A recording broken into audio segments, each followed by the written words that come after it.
বেশ একটুখানি ঘুমাচ্ছিলাম, আমাকে এখন বৌদি ফোন করে ডাকলো যে ঠাকুর বের করছে, তাই যেতে। তো চলো যাই।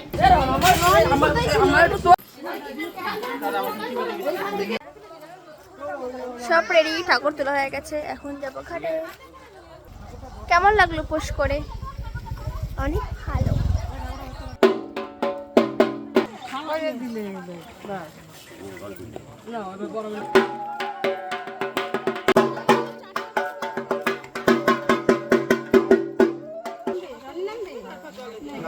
তো আমরা ঘাটে পৌঁছে গেছি, এখন মায়ের বিসর্জন হবে। মা লেট করে দিয়েছে আসতে।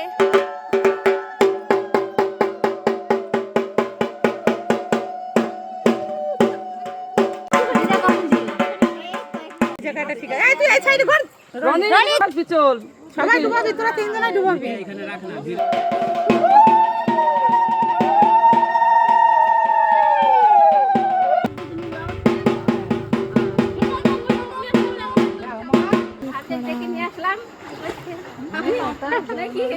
হয়ে গেল।